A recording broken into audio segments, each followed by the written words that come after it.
तो सबसे पहले हमें इंसानियत पे आना है। क्या भी शास्त्र भी कहते हैं, मनुष्यामि भरण रूपम, मनुष्यामि गुणम, मनुष्यामि शरणम।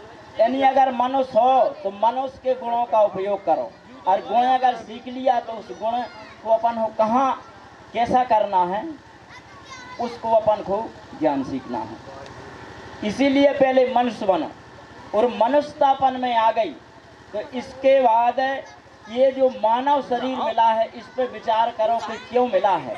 जब तक अपन ये बात नहीं समझ पाएंगे कि मानव शरीर किस कारण मिला है, तब तक अपन ना सदगुरु महाराज के चरणों में पहुंच सकते हैं, परम धाम तो बहुत दूर की बात है।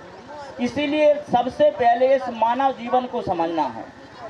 देखिए शास्त्र क्या कह रहे हैं, बड़े ही भाग मानस तन पावा, सोर दुर्लभ सद ग्रंथन गावा, साधन धाम मोक्ष करी द्वारा, पाही न जही परलोक सुधारा।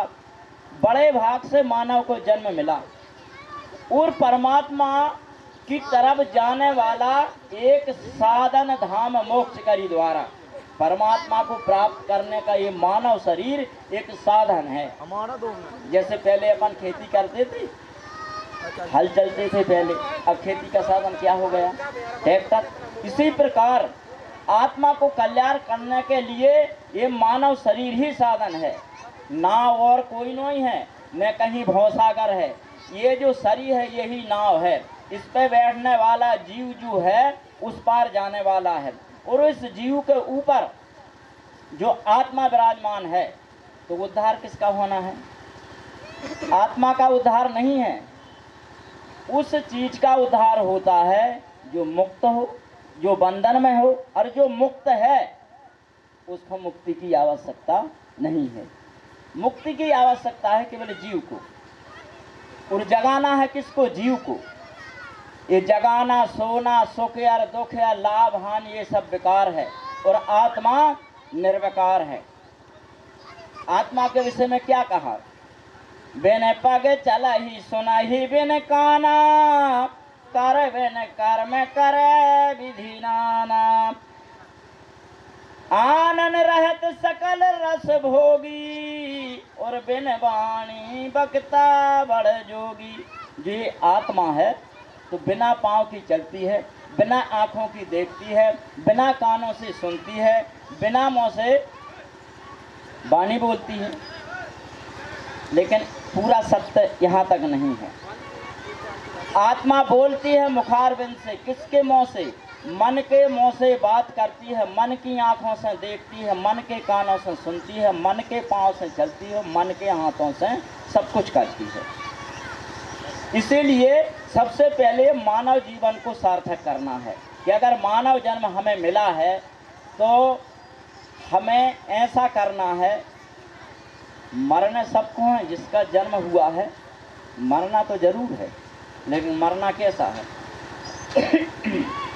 सदगुरु महाराज कह रहे, मरना मरना सब कहें, मरना ना जाने कोई, मरने होए तो ऐसे मरो कि फिर मरबो न होए। अगर मरने ही है तो फिर ऐसे मरो कि फिर मरने न पड़े। कहने का मतलब हुआ कि जब जन्म न ले हैं तो मर हैं कैसे? इसीलिए ये मानव शरीर मिला है परमात्मा के भजन करने के लिए। और दूसरा कारण मिला है, पर पीड़ा सम नहीं अभिमाई, परोपकार सरित नहीं माई। यानी दूसरों की सहायता करने के लिए, परोपकार के लिए, दो चीज़ों के लिए मानव शरीर मिला है। अब जब हम इतनों सब जान गए तो हमें अब मोक्ष की ओर जाना है। इस जीव को मोक्ष की ओर जाना है तो कहाँ जाएंगे? सर्वप्रथम किसकी संगत में जाएंगे जब हमें परमात्मा के चरणों तक पहुँचने की रास्ता मिल सकती है? पहली भक्ति, प्रथम भगत संत कर संगा, और दूसरा भगत प्रभु कथा प्रसंगा। पहली भक्ति है किसी संत की संगत। जैसे हमें पुजारी जी मिल गए, पुजारी जी ने कहा कि हम सत्संग में जा रहे, पीछे पीछे हम भी लग गए, और जब हमने पुजारी जी के मुखार बिंदों से रसमई वाणी सुनी तो हमारा मन लालायित हो गया कि हमें तो परमात्मा के चरणों में पहुंचना है। कैसे पहुंचना है? पुजारी जी ने हमें बताया कि सतगुरु महाराज जो ब्रह्म तारक मंत्र इस संसार को उद्धार करने के लिए लाए हैं, उनके शरण में चले जाओ। तो प्रथम भगत संत करना संगा। तो पहली भक्ति यानी हमारी पहली सिद्धि है एक संत, और बिना संत से संसार में किसी का उद्धार संभव नहीं है। जब तक आपको संत नहीं मिलेंगे, और जब संत मिल गए तो वही संत, ये पुजारी रूपी संत हमें एक सदगुरु के पास ले जाएगा। और जब सदगुरु के चरणों में हम पहुंच गए, जिसको क्या कहते हैं कि हमने तो दीक्षा ले ली। किसी किसी की धारणा है कि हमने तो गुरु बना लिया। लाख बार धन्यवाद जो गुरु हों बना लेवे। क्या कहते हैं कि हमने तो गुरु बना लिया। गुरु बनाया नहीं जाता। अगर गुरु को बना लिया तुम तो गुरु के बाप हो गए। जो जिसको बनाता है उसका बाप हो जाता है। जैसे अपन को अपने बाप ने बनाया तो वो अपना बाप हो गए। गुरु बनाया नहीं जाता है, गुरु धारण किया जाता है। इसी प्रकार गुरु के चरणों में पहुंच गए, कोई भी धर्म का हो गए, गुरु के जब चरणों में पहुंच गए तो गुरु ने जो बताया कि इस नियम से तुम्हें चलना है। लेकिन अफसोस की बात तो ये है कि मानव तन इतना पवित्र है और इसका कुछ भी नहीं बनता। बन रहा कहूँ, बड़े बड़े ऋषि मुनि हो गए, अपनी तो क्या गिनती। भगवान नारायण 24 बार इस धरा धाम पे आए, लेकिन उनकी कहूँ चमड़ा के हड्डी कछु भी आज तक रखी। पशु पक्षियों की हड्डी चमड़ा रोम कुछ ना कुछ बनता है, अपन ने देखा भी है। महाराज छत्रसाल जी कह रहे इस विषय में कि हाथी के दांतन के खिलौना बने भांत भांत, हाथी के दांतन के खिलौना बने भांत भांत, सेड़ी की खाल ढोल बाजे में बजाई है, मृगन की खाल को ये ओढ़त हैं जोगी जति, बागन की खाल ऋषि मुनियों के मन भाई है, सामर की खाल को ये बांधत सिपाही लोग, गेंडे की खाल राजा राव को सुहाई है, कहे छत्रसाल नर प्रभु के भजन बिन, सुमानस की खाल कछु काम नहीं आई है। बोलो श्री प्राणनाथ प्यारे की जय। तो देखिए मानस की खाल कुछ काम नहीं आती। कितना पवित्र शरीर के लिए भगवान नारायण ने 24 बार आकर के वही मानव को शरीर धारण किया, लेकिन इस शरीर का कुछ बनता ही नहीं। क्यों नहीं बनता है? इसके दो कारण। प्रथम कारण है ये मानव शरीर है हीरा के समान। हीरा को कुछ नहीं बनता, हीरा को कुछ भी नहीं बनता। घन मारो तो ये तो उचट जाएगा, ना घन में समा जाएगा, न आगी से वो पिघल सकता है और न पानी में वो गल सकता है, वो तो हीरा है। इसी प्रकार मानव शरीर का कुछ नहीं बनता। दूसरा कारण है सारे संसार के जितने पशु पक्षी हैं अपने अपने धर्म पे हैं, लेकिन मानव अपने धर्म पे नहीं है। क्यों नहीं है? देखिए जंगल का एक शेर है, वो शुद्ध मांसाहारी है। अगर उसको 15 दिन मांस ना मिले खावे के लिए तो वो कभी घास नहीं चल सकता, भूखों में मर जाएगा। शेर अपने धर्म पे है। एक हाथी शाकाहारी है, अगर उसे घास पत्ती डाली खाने को ना मिले तो भूखों में मर जाएगा, लेकिन कभी मांस नहीं खाएगा। और मनुष्य की तरफ देखिए कि लाखों प्रकार के व्यंजन मनुष्य को खाने के लिए हैं, लेकिन मनुष्य इनको छोड़ करके और ऐसी चीज को अमल करता है जो मानव के हित में नहीं है। इसलिए सदगुरु महाराज कह रहे इस विषय में कि सर्वप्रथम मनुष्य का कर्तव्य है मानव बनो, और जो मानव के भोजन है उस भोजन को करो। गुरु के पास कहेगा, लेकिन सदगुरु महाराज भी कह रहे हैं कि गुरु कैसा होना चाहिए। समझ बूझ गुरु कीजिए साधो। गुरु भी बनाना है तो कई प्रकार के गुरु हैं। मंत्र गुरु, विद्या गुरु, माता पिता गुरु, चार ज्येष्ठ बंधु कुल पुरोहित गुरु, यह सदगुरु निर्धार, यानी 6 गुरु है, 6 प्रकार के गुरु हैं। मंत्र देने वाला गुरु, शिक्षा देने वाला गुरु जो स्कूल में पढ़ाई जाती है, माता और पिता गुरु 4, अपना जेठा भाई गुरु और अपना कुल पुरोहित, 6 प्रकार के गुरु हैं। लेकिन इन 6 प्रकार से परे गुरु है जिसको कहते हैं सदगुरु। गुरु अंधकार से निकाल के प्रकाश में खड़ा कर देता है, और जब प्रकाश की चकरचौंधी अपनी आंखों में लगती है तो आगे का रखा हुआ पदार्थ अपन को दिखाई देता है। बस गुरु की यहाँ तक सीमा है।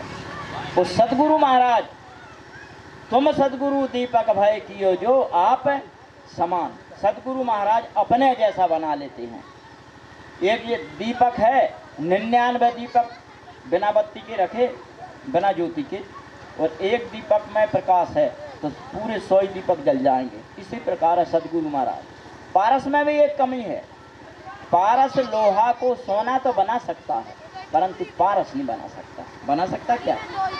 कदापि नहीं। और सदगुरु महाराज, तुम सदगुरु दीपक भय कियो जो आप समान। इसीलिए मोहम्मद श्री प्राणनाथ जी तारतम वाणी में कह रहे कि बैठे सदगुरु होए के आस करे शिष्यन केरी, और शिष्यों सहद डूबरे कूप अंधेरी। अब 2 प्रकार के गुरु हैं। एक गुरु ऐसा है कि शिष्यों को बचा लेता है और स्वयं बच जाता है, और एक गुरु ऐसा है कि शिष्यों को भी डुबा ले जाता है, खुद भी डूब जाता है।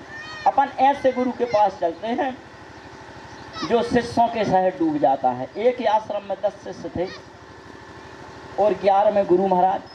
शिष्यों ने कहा महाराज, जैसे अभी कुंभ पड़ा ना गंगा जी में, कि महाराज पर्व है, अपन पर्व नहावे चले। शिष्यों ने कहा, गुरु ने कहा कि भाई अगर आपकी मर्जी है तो चले। गुरु और शिष्य पर्व नहावे चल दिए। जब गंगा जी पे पहुँचे, गंगा जी यानी बाढ़ पे थी। केवट से कहा शिष्यों ने कि भाई मल्लाह है, हमें गंगा जी के उस पार ले जाओ। केवट ने कहा कि देखो महाराज, गंगा जी की बाढ़ अधिक है और हो सकता है हमारी नाव पलट जाएगी। शिष्य बोले, अरे तुम क्या बात करते हो, हमारे गुरु 14 निधान विद्या जानते हैं। केवट ने कहा, तैरना जानते हो? तैरना? तब गुरु महाराज ने सोचा कि तैरने को तो हमने पहली बार नाव सुने, अगर जो ना ही करेंगे तो हमारी बदनामी भैया। शिष्यों ने कहा, अरे चिंता मत करो, हमारे गुरु 14 निधान विद्या पढ़े, गंगा जी अपने आप स्तंभ हो जाएंगी। 10 शिष्य और गुरु महाराज हते सो बैठ गए नाव में, और जब गंगा जी का झटका लगा तो नाव यों यों डोलने लगी। मल्लाह ने कहा कि सावधान हो जाओ, नाव डूबने वाली है। शिष्य बोले कि बिल्कुल चिंता न करो, हमारे गुरु तत्वदर्शी हैं, दूरदर्शी हैं, बचा लेंगे। और जब नाव पलट गई, अब शिष्य कह रहा है, गुरु महाराज तैरना सिखाओ। सब सिखाया, वेद पुराण शास्त्र भागवत गीता सब सिखाई, लेकिन तैरना सिखाओ। लेकिन गुरु महाराज खुद ही नहीं जानते तैर वो का कहा। दूसरा शिष्य जाकर लो, तुमने सुना नहीं है कि जब बैतरणी नदी में नाव डूबने लगे तो गुरु महाराज के चरण पकड़ लेना। सो 10 जनों ने इनके पाँव पकड़े, सो इनकी नीचे समाधि लग गई। एक गुरु हो ऐसे। अब ऐसे गुरु के पास चलते हैं जो स्वयं बच जाता है और शिष्यों को बचा लेता है। 2 शिष्य थे और तीसरे गुरु का नाम नारायण दास था, शिष्य का नाम भगवान दास और धर्मदास था। एक गांव में वे भीख मांगने गए तो उस गांव में ऐसी प्रक्रिया थी कि चाहे तुम सोना ले तो रुपया किलो, चाहे भाजी ले तो रुपया किलो, और चाहे मिट्टी ले तो रुपया किलो, यानी सारी चीज़ें रुपया किलो। और काम का कि अच्छे दिन भर हलवा पूरी खाओ और दंड पी लो, अखाड़ा खेलो। शिष्य भीख मांग के आए गुरु महाराज के चरणों में प्रणाम। आज हम ऐसे गाँव हो गए थे जहाँ कुछ नहीं करने पड़ा और सब चीज़ सस्ती मिला। गुरु महाराज ने कहा, भैया जब सब चीज़ सस्ती मिला तो मौत सोई सस्ती मिला तुझे, मौत भी सस्ती मिला तुझे। शिष्यों ने कहा, महाराज मौत पैसों में नहीं मिला, बस तो बिना पैसों की आ जाती। लेकिन तो इसीलिए हम कह रहे हैं कि जब सब चीज़ सस्ती है तो मौत भी सस्ती है। नहीं माने शिष्य। गुरु महाराज ने बाहर अपनी कुटिया बना ली, रहने लगे। शिष्यों का काम था कि भीख मांगना और से अखाड़े में कुश्ती मारना। बहुत समय बीत गया और जब समय वो आया कि राजा के वजीर, उस समय वजीर कहा जाता था, आज कहा जाता मंत्री, जब चोरी हुई अगरबत्ती सी कहे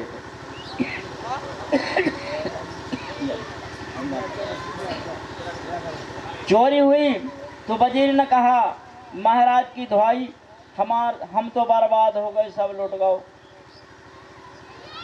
तो महाराज ने कहा क्या हुआ? बोले कि चोरी हो गई, हमारे घर को सब संपत्ति चली गई। मंत्रिमंडल से मशवरा किया चोरी कौन कर सकता है, तो राजा ने खुद बता दिया कि चोरी हट्टा कट्टा करेगा जो सबसे हट्टो कट्टो हो, और जो दो शिष्य हते इनसे हट्टो कट्टो को ने तो गाँव भरी में पकड़ेगा दोनों शिष्य। राजा ने आओ देखा न ताव और जाकर सूली पे चढ़ाने का आदेश दे दिया।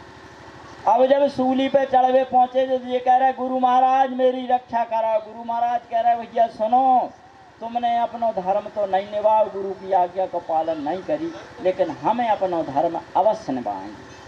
और जब सूली पे चढ़ने लगे गुरु महाराज पहुंच गए। बोले महाराज ये हमारे शिष्य, हमें इन्हें अंतिम उपदेश देने, कान में हो इनने कुछ कह दिया। तो फांसी पे चढ़ने के लिए तीनों उतावली, दो ही शिष्य कहें कि पहले हम चढ़ाएंगे, गुरु महाराज कह रहे कि हम चढ़ाएंगे। राजा ने विचार किया कि मरने के लिए तो संसार डरता है, लेकिन ये लोग डरते नहीं हैं, कहते हैं कि हम फांसी पे पहले चढ़ाएंगे। राजा ने आदेश दिया कि इनको अलग करो, इनसे कारण पूछो। गुरु महाराज ने मंत्र तो पहले फूंक दो तो कान में कि कैसे बचने। राजा ने कहा कि ये बताओ महात्मा जी, तुम लोग मरने के लिए उतावले क्यों हो? इन्हीं महाराज कुछ न पूछो। इस समय ऐसी मुहूर्त चल रही है कि इंद्रासन, देवराज इंद्र का इंद्रासन खाली है, और ये मुहूर्त में जो को मर जा सो इंद्रासन का राजा बन जाएगा। राजा ने कहा हटाओ इन सबको, मैं सूली पे चढ़ूंगा। राजा साहब सूली पे चढ़ गए, गुरु महाराज शिष्य तीनों बच गए। तो एक प्रकार का गुरु होता है ऐसा, और वो कौन है? वो है सतगुरु महाराज। ऐसा केवल सतगुरु ही कर सकते हैं। अब अपन सतगुरु की शरण में पहुंच गए। अब ये सत्संग का मतलब क्या होता है? भक्ति करने का, भजन करने का कोई अर्थ नहीं है। भाई तुम स्कूल में जितनी जहाँ तक पढ़ाई है पूरी पढ़ लो, और तुम्हें किसी भी मास्टर की मार्कशीट अगर टीसी न मिले तो तुम्हारी पढ़ाई का कोई महत्व नहीं है। इसी प्रकार शास्त्र कहते हैं भक्ति अनन्य सकल सुखदानी, और बिन सत्संग न पावै प्राणी। भक्ति अनेकों सुखों की खान जरूर है, लेकिन उसका फल बिना सत्संग से नहीं मिलता। सतगुरु महाराज कह रहे संत समागम प्रभु कथा। देखो जब तुलसीदास जी ने कही, सत्संग की प्रशंसा तुलसीदास जी भी कर रहे। जितने महापुरुष धराधाम पे आए सबने सत्संग की प्रशंसा करी है। हमें किसी से दोष ईर्षा नहीं है, न राम से, न कृष्ण से, न तुलसीदास जी, न कबीरदास जी से। हमें तो उस रास्ते पे चलना है कि अवगुण काढ़ो गुण ग्रहो, और हारे से होए जीत। अगर उत्तम विद्या लीजिए जो कहूँ नीच पे होए, और परो अपायन गैल में कंचन तजत न कोई। जैसे गंदी नाली में सोना पड़ा है तो उसको उठा लेना चाहिए, नाली में क्या कर रहा है। इसी प्रकार किसी महापुरुष के पास अगर उत्तम शिक्षा है तो उसको ये नहीं सोचना चाहिए कि ये हमारे पंथ के नहीं। हमें तो शिक्षा से मतलब है।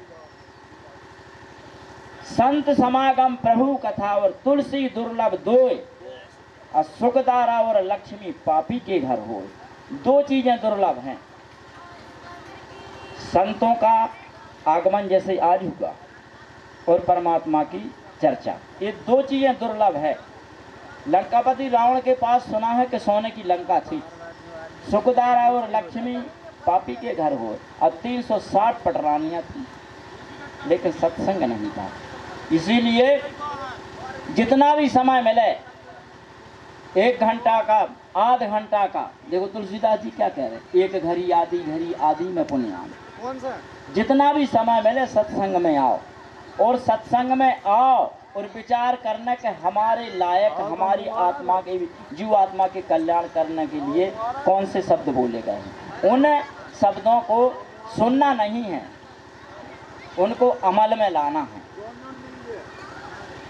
और अमल में ला करके और सत्संग एक ऐसी चीज है कि किसी किसी की ये धारणा है हमारी खेती डरी, हमारे ढोर बछेरू है, हमारे बीवी बच्चे हैं, समझ लो हमारी धारणा है ये कैसी कि हमें सत्संग में नहीं, दूसरों से कहें तो बुरा अलग है।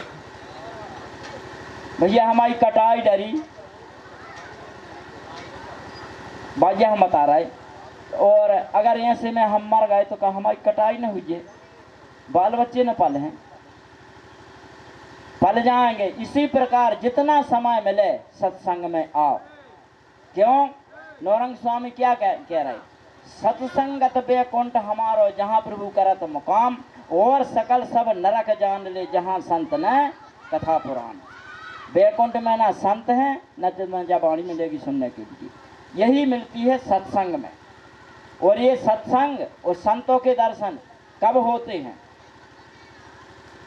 पुण्य पुंज में मिला ही न संता, और सत्संगत संसृति करयंता।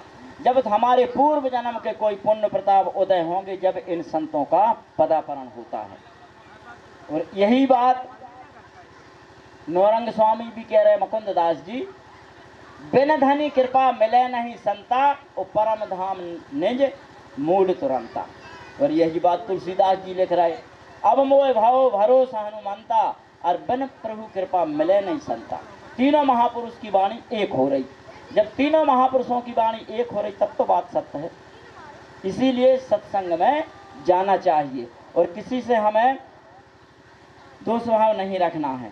दूसरी बात, सत्संग में हम जाएंगे, हमारे स्वामी जी कहते थे कि सत्संग में जाओ तो मैं एक रोग लगो है। कौन सा रोग? जन्म और मृत्यु का। जब कौन रोग लगो होता है तो अपन कहाँ जाए? डॉक्टर के पास। वो डॉक्टर ने कही अंदर आ जाओ तो चले गए, वो डॉक्टर ने कही उतना ही बैठे रहो तो अपन तो उतना ही बैठे रहे। डॉक्टर ने कही लेट जाओ तो जिनके लाना गद्दा बिछे हुए धरती में लेट रहे। डॉक्टर ने कही कि जीभ निकालो, जांच होने। तो सब कछु ये क्या हो रहा? ये हो रहा रोग, यानी जन्म रूपी जन्म मृत्यु का रोग लगू है। इसलिए स्वामी जी कहते कि कहीं भी सत्संग में जाओ, जहाँ जगह मिल जाए बैठने के लिए वहीं बैठ जाओ, जो भी रूखा सूखा मिले उसी को ग्रहण कर लो, और जहाँ जगह लेटने को मिल जाए वहीं लेट जाओ। अब सत्संग में एक यहाँ से और बात होती कि संत और संता। संत कौन है और संता कौन है? संता यानी संत से बड़ो है। जिन महापुरुषों ने इतनी बड़ी जे सत्संग समारोह किया है, वे महापुरुष तो हैं, मतलब संता। इतने संतों को इकट्ठा किया, और ये अपने जो ब्रह्मात्मा विराजमान है, ये हैं संत। ये संसार के लिए संत हैं। इसी प्रकार सबसे बड़ा उसी को माना जाता है जिसने इतने महापुरुषों को जोड़ कर इकट्ठा किया। अब सत्संग में हम आ गए, सत्संग में आ गए, सदगुरु महाराज के चरणों में पहुंच गए। तो अब एक के पहले एक विचार करने पर मोहम्मद श्री प्राणनाथ जी तारतम वाणी में लिखते हैं कि पहले आप पहचानो साधो, पहले आप पहचानो, और बिना आप चीने पार ब्रह्म को सो कौन कहे मैं जानो। पहले अपने आप की पहचान करो, और कोई भी महापुरुष अपनी आप पहचान स्वयं सदगुरु महाराज अपनी पहचान नहीं कर पाए। अगर खुद ने पहचान कर ली होती तो जब सदगुरु महाराज ने 14 साल निष्ठापूर्वक भागवत सुनी, राजी महाराज जब प्रकट होकर के दर्शन देते हैं और कहते हैं तू आई क्यों कर कहाँ है तेरा वतन, नार तू कौन कसम की जुड़कर कहो वतन। अगर सतगुरु महाराज जान गए होते कि हम परम धाम से आए, हमारा नाम सुंदरबाई है और हमारा परम धाम से कोई संबंध है, तो राजी महाराज ऐसे प्रश्न कभी न करते। सतगुरु महाराज कह रहे कि नाथ यही तो हमारे प्रश्न है जो आप मुझसे पूछ रहे। तो पहचान होती है एक दूसरे से, महापुरुषों से। जैसे राजी महाराज ने सदगुरु महाराज को पहचान करवाई कि तुम परम धाम से आई हो, सुंदरबाई की वासना हो, और तुम जैसी और भी अनेकों ब्रह्मात्मा इस धराधाम पर आई हैं, उन्हें तुम्हें जगा के ले जाना है। सदगुरु महाराज ने कहा नाथ वे ब्रह्मात्मा कहाँ मिलेंगी? तो उनने कहा कि तुम्हें ढूंढने की आवश्यकता नहीं है, मैं अपना नाम बताता हूँ, तो निज नाम श्री कृष्ण अनादि अक्षर 16 अक्षरी मंत्र दिया सदगुरु महाराज को, और आगे नहीं दिया। और जो मंत्र और आगे है वो महामती श्री प्राणनाथ जी हो प्रबोधपुरी में प्राप्त हुआ था। 16 अक्षरी मंत्र का वेद पुराणों में उल्लेख मिलता है। मंत्र चिंतामणि यहाँ प्रोक्ता 16 साणो ब्रह्म प्रियाणाम न संदाय न संस्कार, यानी 16 अक्षरी मंत्र जो आया है तो ब्रह्मात्मा के लिए आया है। फिर ये अर्जी महामती श्री प्राणनाथ जी को, भाई अब संदेह इस बात का है कि जब हम परम धाम से आए हैं, वो कहते हैं कि परम धाम के मूल बिलावे में 12,000 ब्रह्मात्मा हैं, तो जब 12,000 ब्रह्मात्मा इस धरा धाम पे आ गई तो परम धाम क्या खाली हो गया? बिल्कुल नहीं। वो तो 12,000 ब्रह्म आत्माओं को झूठा खेल देखने की लालसा थी। माणिक पहाड़ पर चलते हैं अगर तो 14 करोड़ 40 लाख हवेलियां हैं। एक हवेली में 12,000 महल हैं, एक महल में 12,000 मंदिर हैं, और एक मंदिर में 12,000 कोठरियां मतलब कमरा हैं, और एक कमरा में 12,000 ब्रह्मात्मा हैं। कितनी अगणित संख्या हो गई, अनगिनत हो गई। तो देखिए अब 12,000 परम धाम से ब्रह्मात्मा इस धरा धाम पे आई हैं, और इस संसार में 12 अरब से भी ज़्यादा सुंदर साथ हैं। तो ये कहाँ से आ गए? किसी गांव में जब प्रधानमंत्री जाता है तो क्या अकेला जाता है? उसके